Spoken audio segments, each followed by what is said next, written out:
Today, we're diving into some absolutely incredible tales of survival against impossible odds. These are stories where human ingenuity, sheer desperation, and the will to live get pushed to the absolute breaking point. Just imagine it.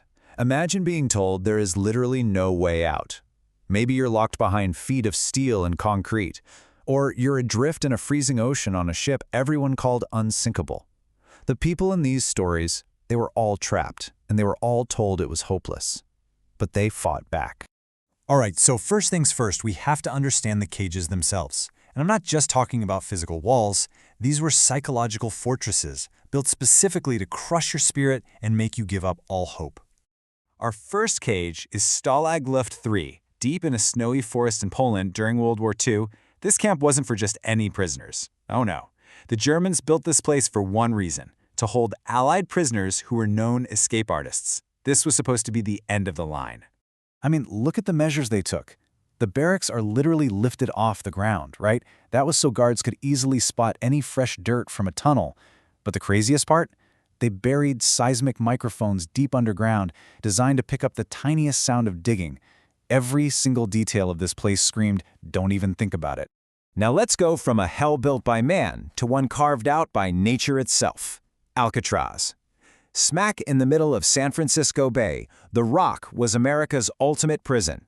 This is where they sent the worst of the worst to be completely forgotten by the world. See, Alcatraz didn't just have walls. Its greatest defense was the bay. We're talking freezing cold water with currents so vicious they dragged the strongest swimmer on Earth out to the Pacific. And on top of that natural barrier, you had constant surveillance, 12 head counts a day. It was all designed to pound one idea into your head. Trying to escape was just a faster way to die. And this wasn't just some warden's boast. This was official policy. This sentence was meant to break you, to convince every single person who stepped on that island that their life was, for all intents and purposes, over. So, how in the world do you break out of a place that's designed from the ground up to be unbreakable? When brute force is completely off the table, you have to turn to the one tool they can never take away from you: your mind. We're talking sheer, desperate, brilliant ingenuity. This is where it gets amazing. Look at how these prisoners turned everyday junk into miracle tools. In Stalag Luft 3, they used spoons and tin cans to dig.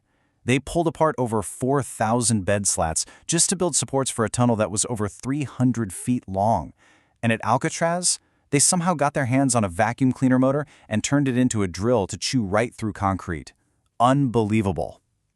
But okay, digging is one thing. What do you do with tons of bright yellow sand when the ground outside is dark and gray? Well, you invent the penguin technique. Prisoners would stuff these hidden pouches, waddle out into the yard looking kind of like penguins, pull a hidden string, and just let the dirt scatter in plain sight. An absolutely genius solution to what should have been an impossible problem. Now over at Alcatraz, the problem was different. You couldn't just leave your cell. The guards made rounds all night long, shining flashlights on every prisoner. An empty bed meant the alarm would go off instantly. So how could you be in your bed and also working in a secret workshop at the same time? You create a ghost. That's what they did. Using a weird mix of soap, concrete dust, and toilet paper, they sculpted these fake heads. And for the finishing touch, to make them truly believable, they stole real human hair from the prison barbershop and attached it strand by strand. In the dim glow of a guard's flashlight, these things looked just like a sleeping man. For months, these incredible, complex plans worked perfectly. I mean, like clockwork. But here's the thing about perfect plans. Sometimes they can be completely destroyed by one tiny, unforeseen mistake, or just a moment of really, really bad luck. And this is that moment of pure terror.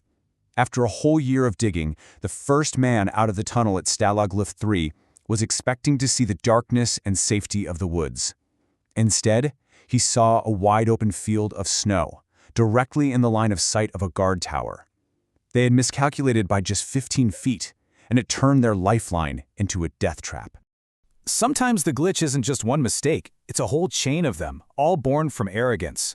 For the Titanic, the unbeatable cage was the belief that it couldn't sink. That led to so many fatal errors. The lookouts didn't have binoculars, the ship was going way too fast in an ice field, and worst of all, there weren't nearly enough lifeboats for everyone on board. The unsinkable ship went from hitting an iceberg to being completely gone in under 3 hours. So, What happens next? After the escape, after the disaster?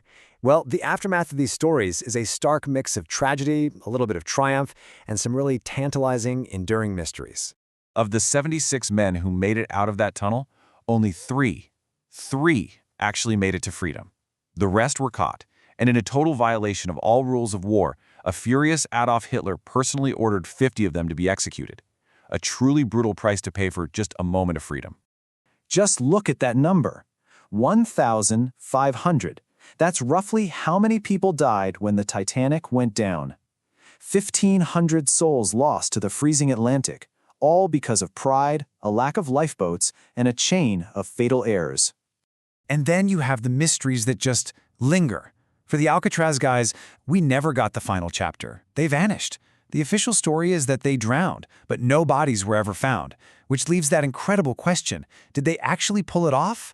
It kind of reminds you of the bizarre legend of the MS Oceanic Glory, a ship that supposedly disappeared for 9 months, only to show up with passengers who swore only 3 weeks had passed. A spooky sailor's tale, or something much, much stranger? So it all leaves us with this final thought.